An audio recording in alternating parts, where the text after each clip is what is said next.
Hello everyone, welcome back to my channel the rational economist. Part 1 में हम लोगों ने इस चैप्टर के बेसिक टर्मिनोलॉजीज जैसे कि इकोनॉमिक्स क्या होता है, पॉजिटिव इकोनॉमिक्स क्या है, नॉर्मेटिव इकोनॉमिक्स क्या है, माइक्रो इकोनॉमिक्स क्या है, मैक्रो इकोनॉमिक्स क्या है, देन इकोनॉमी में अलग अलग इकोनॉमिक सिस्टम जैसे market economy, centrally planned economy और मिक्स्ड इकोनॉमी, इन सभी के बारे में हमने बेसिक चीजों का आइडिया ले लिया। इस वीडियो में हम लोग स्टार्ट करेंगे अपने कुछ सेंट्रल प्रॉब्लम्स को जो इकोनॉमी में हमें रेगुलरली फेस करनी पड़ती है एंड हम सोल्यूशन कैसे कर सकते हैं इन सेंट्रल प्रॉब्लम्स का when it comes to the problems. So without wasting time video को शुरू करते हैं। चैनल को सब्सक्राइब जरूर कर लेना because definitely I need your support and I know it will be helpful for you. So let's start with our video.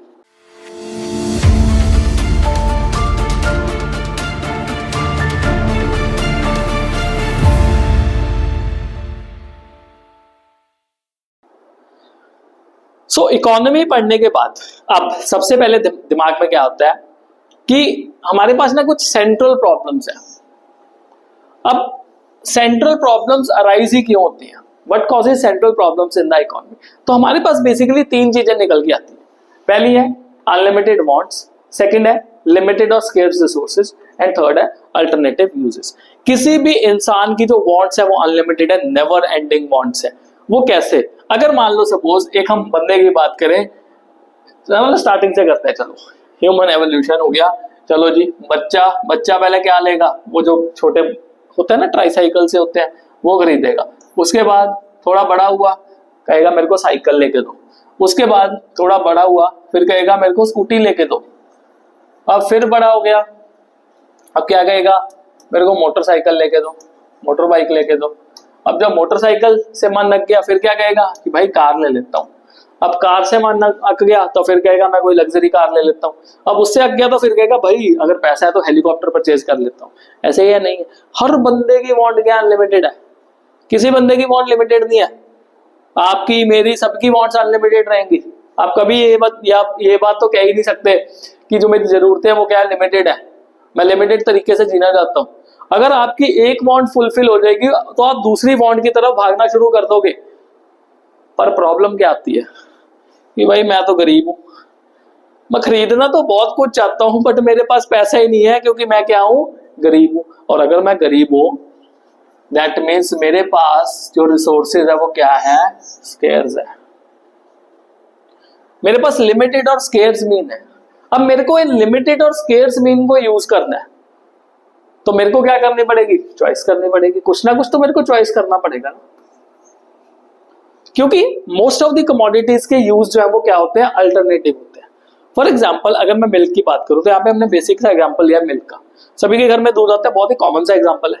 Let's say on an average सभी के घर में 2 किलो दूध आता है, क्योंकि मेरे को पता है मेरे पास रिसोर्सेज क्या है, लिमिटेड है। मेरे को इसी रिसोर्सेज से, लिमिटेड रिसोर्सेज से चॉइस करनी है। अब क्या क्या चॉइस करनी है, या तो देखो मैं चाय बना के पी सकता हूँ, या फिर मैं डायरेक्टली मिल्क को कंज्यूम कर सकता हूँ, या मैं कॉफी बना के पी सकता हूँ, या फिर मान लो सपोज मैं इसका कर्ड बना सकता हूँ, या फिर मान लो सपोज मैं चीज बना सकता हूँ, या फिर और भी कई सारी चीजें जो बना सकता हूँ। I have to make a choice because want तो मेरी अनलिमिटेड रहेंगी, मैं तो बहुत कुछ सोचता रहूंगा, पर वांट को पूरा करने के लिए रिसोर्सेज भी चाहिए जो मेरे पास लिमिटेड है। And wants are unlimited but we have alternative uses of the resources. तो ये है, इस वजह से हमारी जो मेजर इकोनॉमिक प्रॉब्लम्स हैं अराइज होती है। हमें इन इकोनॉमिक प्रॉब्लम से बचना है। So why does the economic problems in the economy arises? Just because of these 3 reasons. मैं आपको और एग्जांपल देता हूँ, इलेक्ट्रिसिटी। अब ये तो है नहीं आप अनलिमिटेड इलेक्ट्रिसिटी यूज करते रहोगे, कहीं कुछ ना कुछ तो लिमिट है ना उसकी। अब इलेक्ट्रिसिटी के भी बहुत सारे यूजेस है, लाइटिंग के लिए यूज हो सकता है, टीवी यूज करने के लिए, इंटरनेट के लिए, एसी चलाने के लिए, कूलर चलाने के लिए। तो आपको भी तो चॉइस करना है कि आपको किस तरह से यूज करना है, बिकॉज सभी लोगों ने बजट बनाया होता है अपना थोड़ा थोड़ा। वही बात है ना, अगर लिमिटेड रिसोर्सेज और स्कैर्सिटी ऑफ रिसोर्सेज ना हो तो भाई इकोनॉमिक्स का कोई भी यूज नहीं है। 1% भी इकोनॉमिक्स का यूज नहीं होगा अगर हमारे पास लिमिटेशन ना होगी रिसोर्सेज की। तो हम बेरोजगार हैं अगर लिमिटेशन नहीं है। तो ये why does the central problems in the economy arises. But now what are the central problems of the economy? So basically हमारे पास सबसे पहली प्रॉब्लम है व्हाट टू प्रोड्यूस, हमने क्या प्रोड्यूस करना है। अब इसमें 2 प्रॉब्लम्स हमारे पास अराइज होके आते हैं। वो 2 प्रॉब्लम्स कौन सी है?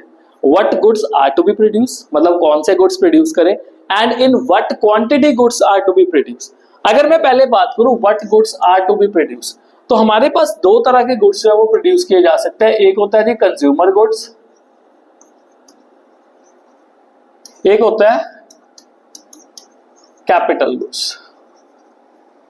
क्योंकि रिसोर्सेज लिमिटेड है, यहाँ पे प्रोड्यूसर पॉइंट ऑफ व्यू से बात चल रही है। या तो मैं कंज्यूमर गुड्स प्रोड्यूस कर लूं या फिर मैं कैपिटल गुड्स। अब कंज्यूमर गुड्स कौन से गुड्स हैं? ऐसे गुड्स जो कंज्यूमर डायरेक्टली कंज्यूम करता है अपने फाइनल सेटिस्फेक्शन के लिए, उसको कंज्यूमर गुड कहा जाता है। जैसे इसमें चार तरह के गुड्स आ जाते हैं, durable, semi durable, non durable और सर्विसेज। अगर मान लो सपोज वो कार वगैरह या फिर एसी वगैरह प्रोडक्शन करता है, ड्यूरेबल लंबे समय तक चलने वाले। सेमी ड्यूरेबल में शूज वगैरह, क्लोथ्स वगैरह जो कि 2 साल तक चलते हैं। नॉन ड्यूरेबल में जैसे मिल्क वगैरह हो गया, सिंगल एक्ट ऑफ कंजम्पशन में खत्म हो जाते हैं। Services all those intangible thing which satisfy human wants. अब जैसे मैंने क्या चूज किया, मेरे पास भी तो रिसोर्सेज अनलिमिटेड नहीं है, मेरे पास भी लिमिटेशन है, तो मैं किस सेक्टर में काम कर रहा हूँ? मैं सर्विस सेक्टर में काम कर रहा हूँ। मेरे को लगता है कि service sector is good for me, best for me. मैंने तो अपने लिमिटेड रिसोर्सेज, लिमिटेड स्किल्स जो वो कहाँ पे लगा दिए? सर्विस सेक्टर में लगा दिए। On the other side capital goods का भी प्रोडक्शन किया जा सकता है। Capital goods are those goods which are used for further production. ऐसे गुड्स जो फर्दर प्रोडक्शन के लिए यूज किए जाते हैं उनको कैपिटल गुड्स कहा जाता है। जैसे ये जेसीबी मशीन वगैरह होगी, जो भी ये योगी जी की फेवरेट है, बचपन से इससे खेलते हैं मेरे को लगता है Yogi ji. Okay, now question is in what quantity goods are to be produced. कितनी क्वांटिटी में गुड्स प्रोड्यूस करने? अगर तो देखो हमने सिर्फ और सिर्फ प्रेजेंट नीड्स को फुलफिल कर रहे हैं तो भाई कंज्यूमर गुड्स बना देंगे सभी के सभी। पर अगर फ्यूचर नीड्स का भी ध्यान में रखा जा रहा है तो कौन से गुड्स बनाएंगे साथ में? Capital goods. अभी के लिए मैं सॉल्यूशंस के बारे में डिस्कस नहीं कर रहा, अभी के लिए मैं सिर्फ और सिर्फ प्रॉब्लम्स के बारे में डिस्कस कर रहा हूं। दैट मींस प्रॉब्लम हमारी तब अराइज होगी कि हमें कौन सा गुड बनाना है, और अगर हमने चॉइस कर भी लिया कि भाई कौन सा गुड बनाना है तो हमें कौन सी क्वांटिटी में गुड्स प्रोड्यूस करने हैं।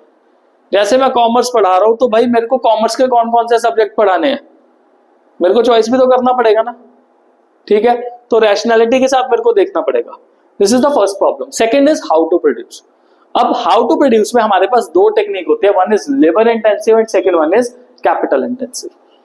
अब लेबर इंटेंसिव में लेबर जिसको कहे हथी कम कर दी गई है, okay, with the use of their hands the working. Capital intensive में क्या है, जो मशीन्स है वो प्रोडक्शन कर रही है, ओके।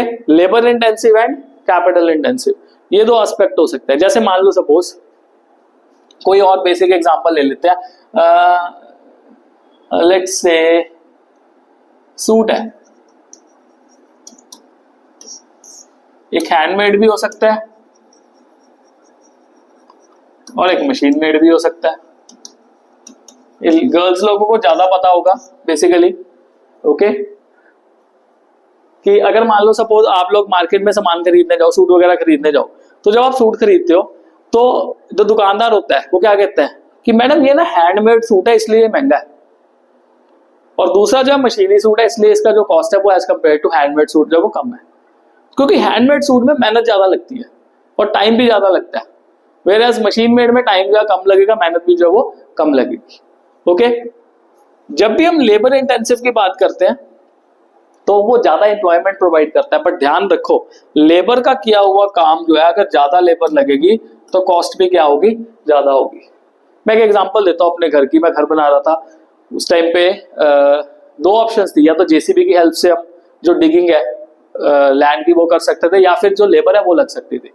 तो डेफिनेटली मैंने कॉस्ट एनालिसिस किया, और कॉस्ट एनालिसिस करने के बाद मेरे को पता लगा कि जो जेसीबी मशीन है वो काम भी जल्दी करके जा रही है और वो पैसा भी है उससे लेबर के कंपैरेटिवली कम लग रहा है। सो मैंने चॉइस क्या किया, मेरे लिए चॉइस क्या था, ऑप्टिमम चॉइस मेरे लिए क्या था, मेरे को तो मेरा पैसा बचाना था। हर बंदा अपना पैसा बचाने के लिए सोचता है। सो व्हाट आई डिसाइडेड कि भाई कैपिटल इंटेंसिव यहाँ पे जो है वो बेटर रहेगा, और जहां पे लगता था भाई लेबर सस्ती पड़ रही है तो वहां पे डेफिनेटली लेबर जो है बेसिस पे वो काम, कॉस्ट ज्यादा लगेगी, प्राइस ज्यादा होगा, टाइम ज्यादा लगेगा, और जीडीपी जो है वो बढ़ेगी तो सही, बट इतनी ज्यादा नहीं स्पीड से बढ़ेगी। वेयर जब लेबर की बात करें, सॉरी कैपिटल की बात करें, तो कैपिटल के केस में बेसिकली देखा जाए तो जो टाइम है वो कम लगेगा, एफर्ट भी कम लगेगा, कॉस्ट कम होगी, एफिशिएंसी क्या होगी, ज्यादा होगी, प्राइस भी क्या होगा, कम होगा, और जीडीपी भी क्या होगा, वो ज्यादा होगा। तो इस तरह से जो कैपिटल इंटेंसिव है वो हो सकते हैं। तो हमें भी क्या करना है, चॉइस करनी है। थर्ड प्रॉब्लम जो है वो कौन सी है, फॉर होम टू प्रोड्यूस, किसके लिए बनाए। तो दो कैटेगरी के लोग हैं, एक है रिच और दूसरा क्या है, पुअर। तो बेचारा मिडिल क्लास तो वैसे ही है बीच में फंसा हुआ, या तो रिच के लिए बनाओ या पुअर के लिए।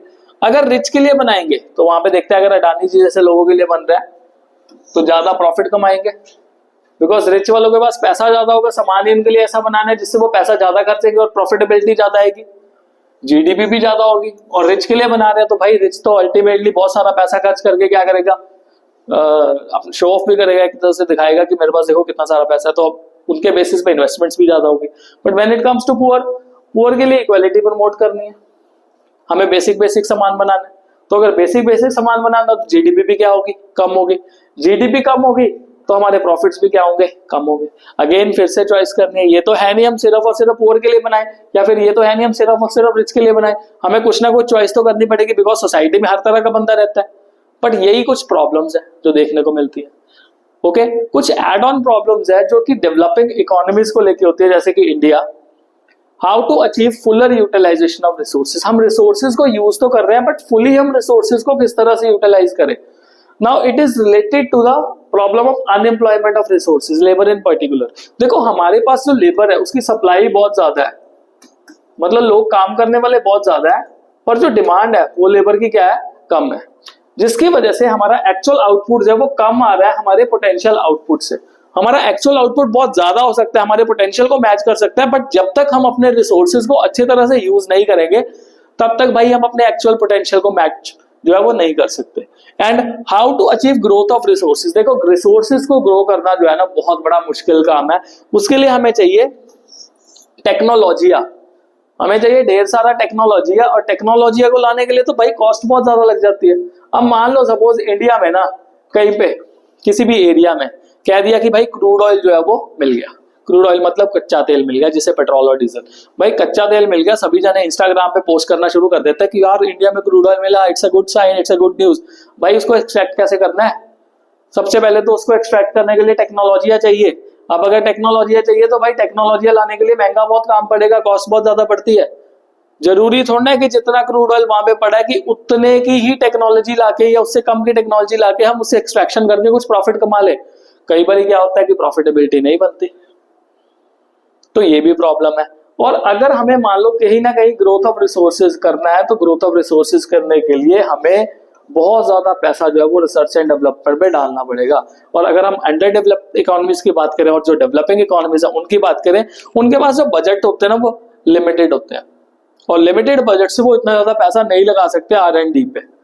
तो ये भी कुछ एड ऑन प्रॉब्लम्स है जो कि अंडर डेवलप्ड इकोनॉमीज को लेके होती है।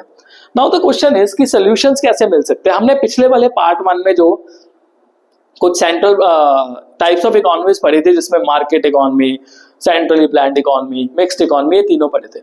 अगर मान लो सपोज मैं इनका एक टेबल बनाऊं और इसमें देखूं कि ये जो 3 प्रॉब्लम है, that is what to produce, how to produce, for whom to produce, ये किस तरह से सेटल डाउन की जा सकती है इन तरह की इकोनॉमीज में। तो अगर मैं मार्केट इकोनॉमी की बात करूं तो ये क्या प्रोड्यूस करेंगे, डेफिनेटली मार्केट इकोनॉमी वाले याद करो, थोड़ा बहुत गो थ्रू हो। मार्केट वाले किसके लिए काम करते हैं, आई मी मैं मतलब प्रॉफिट के लिए, उनको तो मैक्सिमम प्रॉफिट कमाने से मतलब है। तो अगर प्रॉफिट कमाने से मतलब है तो भाई वो कौन से गुड्स बनाएंगे, वो लग्जरियस गुड्स बनाएंगे ताकि उनको मैक्सिमम प्रॉफिट जो है वो देखने को मिले। Whereas when it comes to centrally planned, मतलब मोदी जी वाली जो सेंट्रल गवर्नमेंट की इकोनॉमी चलती है, वो बेसिक गुड्स बनाएंगे जो कि पूरी की पूरी सोसाइटी के लिए यूजफुल है, बिकॉज इनको क्या करना है, वेलफेयर को प्रमोट करना है, इनको मेजोरिटी लोगों को, रिच और पुअर के गैप को इनको रिड्यूस करना है। और when it comes to mixed economy, वही पिज्जा वाला एग्जांपल याद करो, मिक्स्ड इकोनॉमी में डिसीजन कौन ले रहा है, प्राइवेट ओनर्स भी ले रहे हैं और सरकार भी ले रही है। दैट मीन्स दोनों तरह के गुड्स यहाँ पे प्रोड्यूस किए जाएंगे, लग्जरियस भी बनाए जाएंगे और बेसिक गुड्स भी बनाए जाएंगे। इंडिया का एग्जांपल देख लो, क्या यहाँ पे लग्जरियस गुड्स बनते हैं, बिल्कुल बनते हैं। क्या यहाँ पे बेसिक गुड्स बनते हैं, हाँ जी बिल्कुल बनते हैं। भाई साबुन की अलग अलग वैरायटीज है, महंगे से महंगा साबुन भी है, सस्ते से सस्ता साबुन भी है, दोनों के लिए। हाउ टू प्रोड्यूस, अब मार्केट वालों को क्या चाहिए, इनको तो प्रॉफिट से मतलब है। अगर प्रॉफिट से मतलब है तो भाई किससे प्रोड्यूस करेंगे, कैपिटल, बड़ी बड़ी मशीन्स लेंगे, बड़े बड़े प्लांट्स लेंगे, एक बार ही सेटअप कर देंगे and then the work will keep on going, production करते रहेंगे। सेंट्रली वाले लेबर इंटेंसिव और मिक्स्ड वाले दोनों को ये देखेंगे कि जहां से हमें ज्यादा फायदा हो रहा है वहां पे ये सेटअप करेंगे। अब एक दिन का काम है, अब एक दिन का काम के लिए मशीन को बुलाएंगे या बंदे को लेके आएंगे? लेट्स से मान लो सपोज आपके घर के सराउंडिंग पे ग्रास जो है वो उग गया। अब ग्रास काटने वाली मशीन मान लो सपोज 20,000 रुपए की आ रही है, ठीक है, और जो कटिंग वाला बंदा है वो कहता है मैं 500 रुपए लूंगा, तो डेफिनेटली आपको क्या लगेगा, आप क्या चॉइस करोगे? यार एक लेबर के बंदे को लगा देते हैं, 20,000 रुपए कौन खर्चेगा? तो दिस इज कॉल्ड चॉइस। तो दोनों के दोनों सिनेरियोज यहाँ पे देखे जाएंगे। And for whom to produce, ये करेंगे जो रिच क्लास के लिए प्रोडक्शन, और दूसरे वाले जो है वो किसके लिए करेंगे? पुअर क्लास के लिए, बिकॉज उनको गैप कम करना है। और मिक्स वाले किसके लिए करेंगे? दोनों के लिए करेंगे। इस तरह से अलग अलग इकोनॉमिक सिस्टम होते हैं, वो अलग अलग तरह की प्रॉब्लम्स को सॉर्ट आउट करते हैं। अभी हमारे पास एक और तरीका है इन सभी प्रॉब्लम्स को सॉर्ट आउट करने का, जिसको हम पार्ट 3 में कवर करेंगे। टिल देन अभी के लिए इतना ही। Stay blessed all and bye bye.